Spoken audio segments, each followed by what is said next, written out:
السلام عليكم ورحمة الله وبركاته.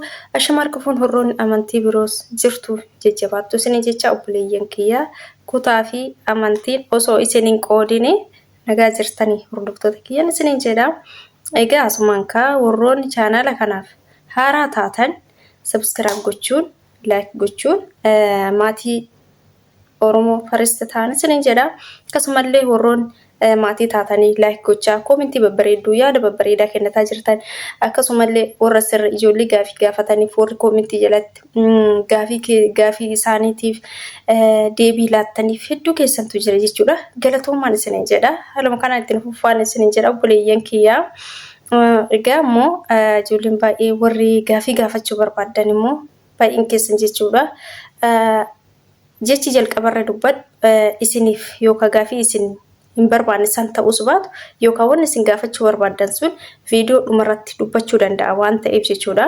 Viidiyoo moo haga dhumaa daawwadhaan isiniin jedha sababni isaas gaafii gaafachuu barbaadan san achi keessa argachuu dandeessan jechuudha.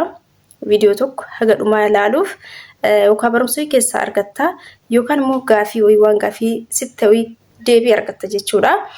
Kanaaf haga dhumaa ilaalaan isiniin jira yeroo baay'ee waan viidiyoo dhumarratti dubbadhe haga dhumaa dhageeffachuu dhabuu keessaniif deebitanii kan na gaafattan hedduu keessantu jira jechuudha. Inni kun immoo haga dhumaa daawwachuu dhabuu keessan ibsa. Kasan isiniin jira obboleeyyan kiyyaa. Egaa haati gaafii kennaa kun obboleettiin kiyya kun maal jettee nogga lama fitu ji'a lamatu naaf isin garuu gana walakkaadhaan jettee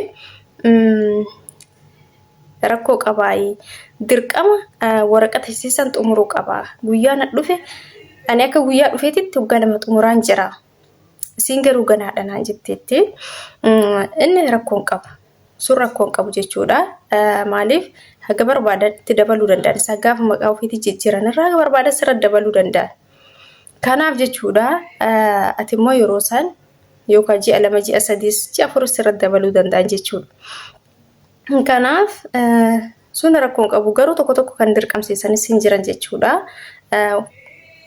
Guyyaa waraqatarra jiru sallaalan, ji'uma waraqatarra jiru sallaalan, ji'uma waraqatarra hafi sallaalan malee isaan guyyaati jalqaba mana sanseent hin reegan hin lakkaayan jechuudha.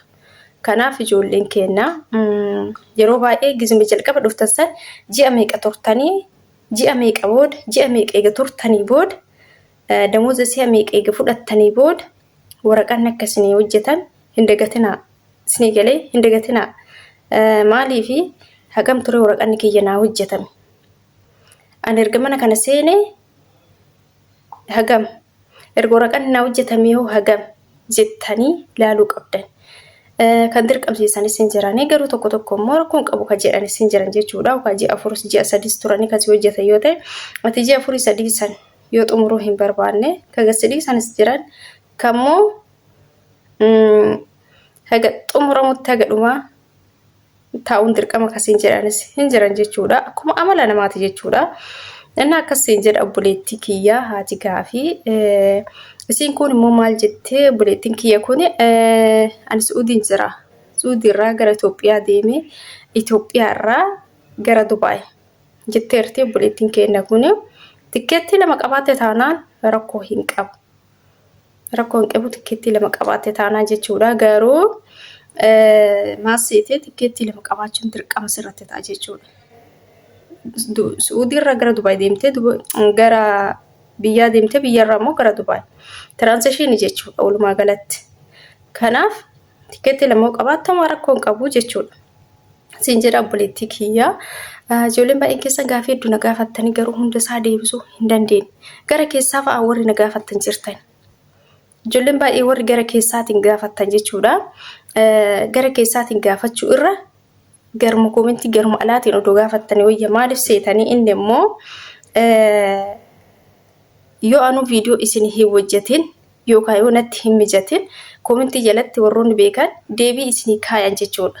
Achirratti deebii isinii kaayan koomenti keessan jalatti akkasitti wal gargaaran jechuudha ijoollee. Kanaaf ijoollee baay'ee akkasitti kan wal gargaaraa jiran amma gaafii na gaafatan ijoollee baay'ee kan koomenti jalatti deebii kaayaa jiran. Akkasii walaa gargaaruun isiniin jedha obboleeyyan kiyyaa. Viidiyoo kana immoo sirriitti subscribe godhaa like godhaan isiniin jedha. Anuyyuu natti mijatee hojjetaa hin jiru. akka duraaniitti jechuudha.